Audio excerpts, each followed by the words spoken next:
عبداللہ بن متی کی احسان فراموشی اور مختار پر حملہ۔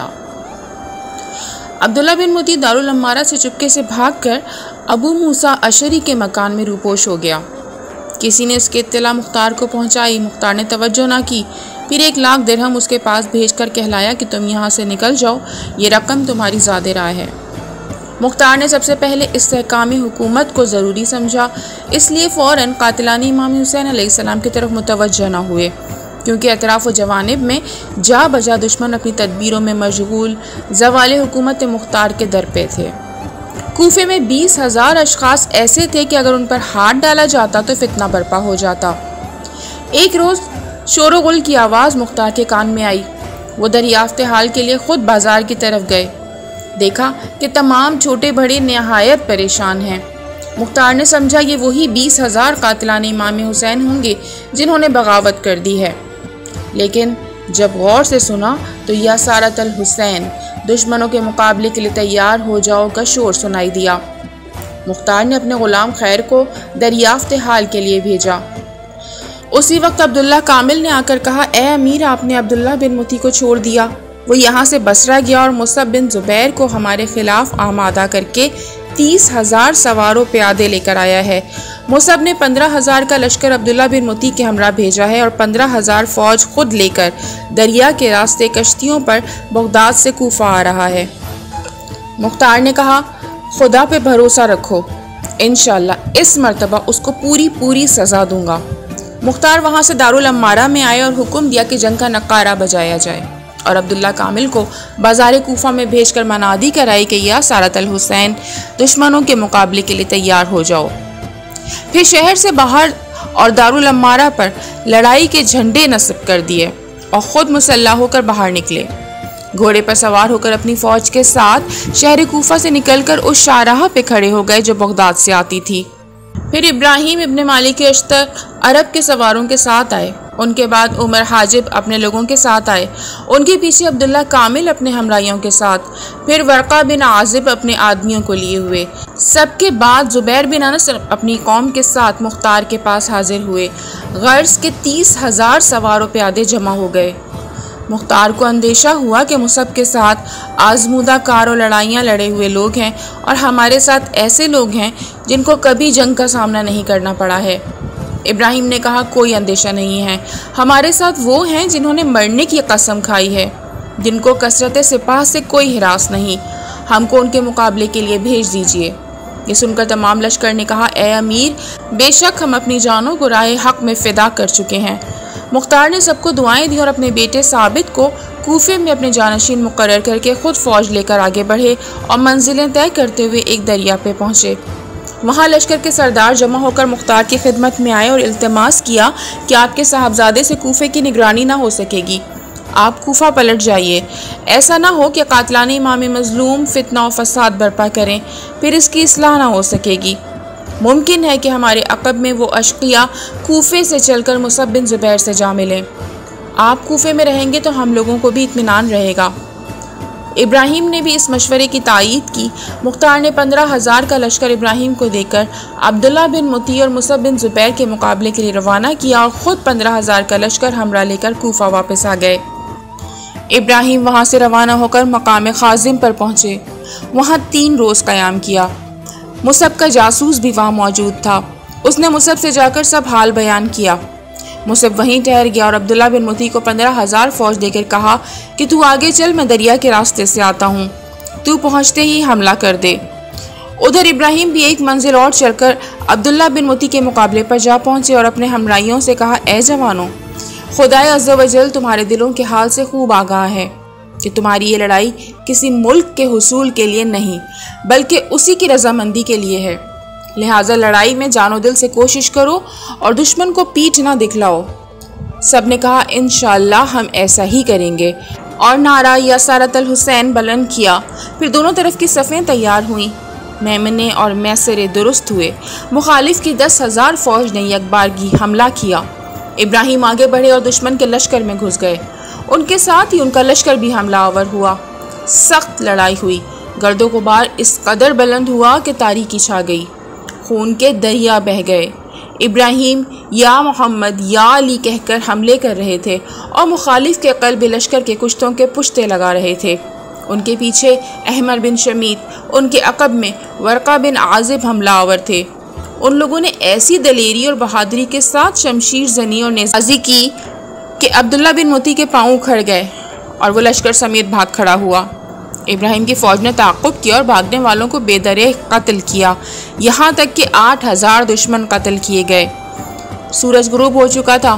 ابراہیم مخالف کے لشکر کی قیام گاہ پر اپنی فوج لیے ہوئے پہنچے اور سب سامان لوٹ لیا۔ عبداللہ بن متی نے اپنی باقی ماندہ فوج کے ساتھ جنگل میں بھاگ کر اپنی جان بچائی اور مصعب بن زبیر کے پاس قاصد بھیج کر کہلایا کہ ہماری خبر لیجئے، اگر غفلت کی تو ہم میں سے ایک متنفس بھی زندہ نہ پائے گا۔ قاصد نہایت تیزی سے راستہ طے کر کے مصعب کے پاس پہنچا، جو کچھ آنکھوں سے دیکھا تھا بیان کیا۔ تمام حالات سن کر مصعب بہت غضبناک ہوا اور حکم دیا کہ فوراً جنگی نقارے بجائے جائیں اور لشکر کو خشکی کے راستے پہ روانہ کر دیا۔ اس رات ابراہیم، احمر بن شمیت، عبداللہ کامل اور ورقہ پسر عازب لشکر کے نگران تھے۔ انہوں نے ایک دراز قد شخص کو دیکھا جس کی داڑھی لمبی تھی، سر پر عورتوں کے مانند بال رکھے ہوئے تھے، ٹاٹ کا لباس پہنے ہوئے، ٹاٹ ہی کا امامہ باندھے ہوئے اور ہندوؤں کی طرح زنار گلے میں ڈالے ہوئے تھا۔ وہ جلد جلد قدم بڑھائے ہوئے آ رہا تھا۔ ابراہیم نے اس کو دیکھا اور کہا کہ یہ شخص قوم کا ترسا معلوم ہوتا ہے، اور حکم دیا کہ اس کو میرے پاس لاؤ۔ وہ حاضر کیا گیا، اس نے سلام نہیں کیا۔ ابراہیم نے پوچھا، اے ترسا تو کہاں سے آتا ہے؟ اس نے رومی زبان میں کچھ کہا۔ ابراہیم نے رومی زبان جاننے والے ایک شخص کو بلایا۔ اس نے اس شخص سے حال دریافت کیا۔ اس نے کہا، میں انطاکیہ کا باشندہ ہوں، مدت سے بصرہ میں رہتا ہوں، اب اپنے وطن انطاکیہ واپس جا رہا ہوں۔ دریا کے راستے اس لیے نہیں جا سکا کہ مصعب نے بصرہ کی تمام کشتیاں پکڑ لی ہیں، اب وہ کثیر فوج لے کر تمہارے مقابلے پر آ رہا ہے۔ ابراہیم نے مترجم سے کہا کہ اس سے کہو مجھ سے غلط بیانی کر کے چھوٹ نہیں سکتا۔ اس نے کہا، جھوٹ بولنا تو میرے مذہب میں بھی جائز نہیں، لیکن آپ لوگ کون ہیں؟ مترجم نے اس سے کہا، ہم لوگ مسلمان ہیں اور دشمنان رسول و آل رسول صلی اللہ علیہ وآلہ وسلم کے دشمن ہیں۔ آل رسول صلی اللہ علیہ وآلہ وسلم کے خون کا انتقام لینے اٹھے ہیں۔ ہمارے امام تو زین العابدین علیہ السلام ہیں، لیکن اس مہم کا امیر مختار بن عبیدہ ثقفی ہے۔ یہ سن کر اس نے کہا، میں نے بھی انجیل میں پڑھا ہے کہ آخر زمانے میں ایک پیغمبر محمد صلی اللہ علیہ وآلہ وسلم ہوں گے، ان کی امت ان کے فرزند کو شہید کرے گی اور ایک مرد ثقفی ان کے خون کا انتقام لے گا۔ معلوم ہوتا ہے کہ یہ مختار وہی ثقفی ہے جس کی پیشن گوئی انجیل میں ہے۔ سچ تو یہ ہے کہ مجھ کو مصعب بن زبیر نے تمہارے حالات دریافت کرنے کے لیے بھیجا ہے، لیکن اب چونکہ تمہارے دین و مذہب اور ارادے سے واقف ہو چکا ہوں، اس لیے اپنے دین سے توبہ کر کے تمہارا دین قبول کرتا ہوں۔ یہ کہہ کر زنار توڑ ڈالا اور کلمہ پڑھ کر مسلمان ہو گیا اور عربی زبان میں باتیں کرنے لگا۔ ابراہیم بہت خوش ہوئے اور کہا، اے برادر، سچ سچ بتا کہ تو نے پہلے عربی زبان سے کس لیے ناواقفیت ظاہر کی تھی؟ اس نے کہا، میں پہلے تمہارا دشمن تھا، اب اس جہاد میں تمہارا شریک ہونا چاہتا ہوں۔ ابراہیم بہت مسرور ہوئے اور کہا، اے بھائی، اگر تیری کوئی حاجت ہو تو بیان کر۔ اس نے کہا، اے امیر، میری اب صرف ایک حاجت ہے، اور وہ یہ کہ مصعب بن زبیر آپ کے لشکر پر شب خون مارنے کا ارادہ رکھتا ہے، اور اس نواح میں ایک بستی ہے، وہاں عبداللہ بن متی آپ کے خوف سے چھپا ہوا ہے اور مصعب ابن زبیر کے آنے کا انتظار کر رہا ہے۔ آپ کسی کو میرے ساتھ بھیج دیں تو اس کو زندہ گرفتار کر کے لاؤں یا اس کا سر حاضر خدمت کروں۔ ابراہیم نے کہا، یہ کام مجھ سے تعلق رکھتا ہے۔ اس نے کہا، بہتر ہے، مگر جوگیوں کا لباس پہنیے، سر پر ٹاٹ کی ٹوپی اوڑھیے، عصا ہاتھ میں لیجیے اور تلوار کپڑوں کے اندر چھپا لیجیے۔ ابراہیم نے منظور کیا۔ ہمراہیوں نے کہا، اے امیر، کہیں یہ شخص آپ کو فریب نہ دے رہا ہو، ہمارے نزدیک آپ کا اس کے ساتھ جانا مناسب نہیں معلوم ہوتا، ہم انشاءاللہ اس کو جنگ میں گرفتار کر کے لائیں گے۔ ابراہیم نے کہا، خدا تمہارا معین و مددگار ہو، خدا کی نصرت و فتح ہمارے ساتھ ہے، کوئی فکر کی بات نہیں ہے۔ پھر احمر بن شمیت کو سردار لشکر مقرر کر کے جناب ابراہیم اس کے ساتھ روانہ ہو گئے۔ ابراہیم اس شخص کے ساتھ ایک دیر کے قریب پہنچے، وہاں 3 اشخاص نگہبانی کر رہے تھے۔ انہوں نے اس شخص سے جو دراصل راہب تھا کہا کہ تیرے ساتھ دوسرا شخص کون ہے؟ اس نے کہا، یہ میرا چچا زاد بھائی ہے، ملک شام سے میری ملاقات کو آیا ہے۔ نگہبانوں نے کہا، ہم اس کو عبداللہ بن متی کے پاس لے چلیں گے، وہ جو حکم دے گا اس پر عمل کریں گے۔ یہ کہہ کر ابراہیم اور راہب کو حراست پہ لے لیا۔ ابراہیم نے چاہا کہ تلوار سے تینوں نگہبانوں کی گردن اڑا دے، مگر راہب نے اشارے سے منع کیا۔ محافظوں نے ان کو ابن متی کے سامنے پیش کیا اور کہا کہ یہ راہب چاہتا ہے کہ اس شخص کو دیر کے اندر لے جائے، آپ اٹھ کر ملاحظہ فرمائیے۔ عبداللہ خواب سے چونکا اور آنکھیں ملنے لگا۔ اس پر نیند کا غلبہ تھا۔ اس نے چلا کر کہا چھوڑ دو اور مجھے سونے دو۔